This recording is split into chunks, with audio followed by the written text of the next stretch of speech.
Благодарам. Има една популарна песна од Игор Джамбазов која што се вика "Добре дојдовте во хотел Македонија".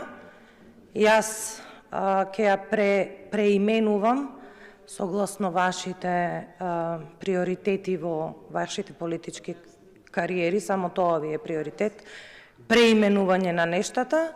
Ќе ја наречам "Добре дојдовте во атарот Македонија, во една земја која што е затворена Македонија.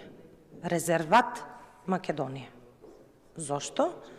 Затоа што од денеска па натаму и внатре, не само што не можете да излегувате надвор од државата, туку и внатре, ако го немате срамното име во вашите лични документи, не можете ни да возите со вашето собствено возило. Ете така некако шарените револуционери кои што го ишараа цело Скопје, го замислуваа, предпоставувам, идењето кон Европа. Денешниот пак самонаречен Европски фронт не знам како замислува дека некој друг треба да му го реши проблемот кој што квислинзите го направија и очекува в деновиве, оној со краватата кој што за жал не му се исуши раката, оној со наркокартелот од Струмичко, па и оној што пред да дојде Талат Џафери, вашиот Ковачевски, да излезат со одредени објаснувања на граѓаните на Република Македонија за креаторите на овој хаос, како требало да го решат, ама покажаа епска неспособност. Епска. Што им беше важно? Важно им беше да ја предадат Република Македонија, квислинзиве.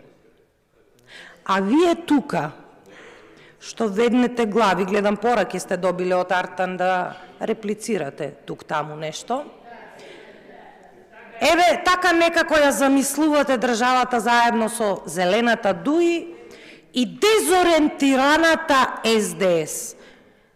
И нека ви кажав, ве прегореа, просто е неверојатна оваа коалиција, оваа симбиоза, дури е патолошка, искрено да ви кажам. Така велат вашите поддржувачи. Не можат повеќе да ве замислат. Не можат повеќе да ве смислат на се што и направивте на Република Македонија. Па кружи едно видео на потпаролот тогашен Миле Бошњаковски, кој што вели дека ги известува граѓаните дека патните исправи ќе траат до истекот на нивната важност. Што е тоа ако не свесно доведување на граѓаните во заблуда? И сега, ова го зборуваат правници, не го зборувам јас. Ова значи дека граѓаните од денеска можат да ја тужат државата, бидејќи некој навреме нешто не направил, а се нафатил да направи. Ама не направил. Денеска зборуваме за нови министри. Мандатарот, техничкиот премиер Талат Џафери предлага, па и нешто не се изнамачи многу да каже CV за нив. Единствено кажа дека едниот бил добар доктор, а другиот бил млад и требало да му дадеме шанс. А пак оваа техничка влада служи исклучиво за спроведување на фер и демократски избори. Ништо друго. Ништо друго. Ама види сега Талат, и јас и ти знаеме што треба да биде оваа влада, така? Да спроведе фер и демократски избори. Ама реплицирај ми и не се нервирај. Реплицирај ми. Дали оваа влада треба да спроведе фер и демократски избори? Да. Дали за 10 дена смени тројца, двојца министри, а Артан не го... Еве одговори ми. Зошто за Артан Груби нема разрешување? Еве нека каже министерот новиот денеска што ќе го изгласате. дојдени ли се на работа директорите кои што добиле порака да не одат на работа? Така ли ќе спроведувате избори? Не, така ли ќе спроведувате избори? Така ли? Уште 85 дена има до избори. Од денеска па натаму, уште 85 дена. И што е најкатастрофално за мене, бидејќи не читаш, нели, социјални мрежи, Фейсбук, статуси, образложението ти беше за Фейсбук статус. Ама тоа е работа на Алијанса. Јас, не, јас не сакам да се мешам во работата на Алијанса. Вие се замешавте. Не јас, не ВМРО ДПМН. Вие се замешавте. Лично вие се замешавте. Сега да ве подсетам, што кога се формирала оваа влада и кога влегла Алијансата, рекол Димитар Ковачевски, предпоставувам дека направивте некаква примопредавање на функцијата премиер. Еве што рекол, да ве подсетам, нели треба да има некаков си континуитет оваа влада, па макар и да е техничка. Треба да има, така? Па вие сте тој што зборувавте за институционална меморија, така е? Во право сум? Нормално дека сум во право. Сега, што рекол Димитар Ковачевски, кога Алијанса за албанците го спасуваше парламентарното мнозинство? То да не го заборавиме. И ви кажав, и минатиот пат и сега, како партали секоја албанска партија, ова симбиоза чудна од влада ги изфрли. Денешните одлуки не се мотивирани од теснопартиски интереси на ниту една партија.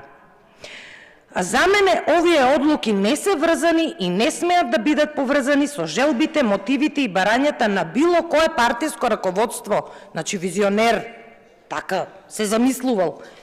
Одиме понатаму, што вели? Дека со ова вели мнозинство што ќе добиеме. Ова е пред година дена. Најниска цена на сите енергенси во регионот. Да ја стабилизираме инфлацијата, галопирачка, страшна, најголема у свет. Да инвестираме во енергетска зелена трансформација на државата. На грците им ја дадовте. Им ја давате плодна почва. Прва класа земјиште, плодна почва со водоснабдителен систем. Тоа е за вас инвестиција. Да инвестираме во зголемено производство на прехранбени и земјоделски производи. Така ли ќе инвестирате? Кога ќе ставите фотоволтаици на првокласна земја? Но тоа е друго прашање, ќе зборуваме тогаш кога ќе дојде денот. Вака зборувал некако Димитар Ковачевски, кога влегла Алијансата за албанците во владата и кога ја спаси владата, кога направи поголемо парламентарно мнозинство и верувал во некаков си европски фронт, во кој што, впрочем, само вие верувате и никој друг, бидејќи, знаете како од денеска па натаму, кога ќе се сретнат двајца млади, еден од Република Македонија, друг од Финска, да речеме, и ќе разговараат за проблемите кои што ги тиштат тој од Финска и овој од Македонија, вој ќе каже, ние немаме возачки дозволи, лични документи, пасошите не ни ги признаваат. Верувам дека тој од Финска ќе рече, па добро, значи вие, штом немате патни исправи и документација, вие практично немате држава. Тоа е символ на државата. До таму дојдовте вие, кои што така многу се радувате, а и оние шарените платеници револуционери, кои што нели не плаќаат радиодифузна такса, па да ги видам сега што ќе кажат, бидејќи тие и најмногу ги користат грантовите на европската елита, сега кога нема да можат да излезат, што ќе кажат. Ама важно, не плаќаат радиодифузна такса. Знаете што? Мислам дека и сами сте свесни дека паѓате, паднати сте, на 8 мај само тоа ќе се потврди. А работата е да се реформирате во матрицата, малку патриотизам, малку љубов кон државата да имате, па после многу долги години да дојдете на власт, ако воопшто ви дозволи македонскиот народ.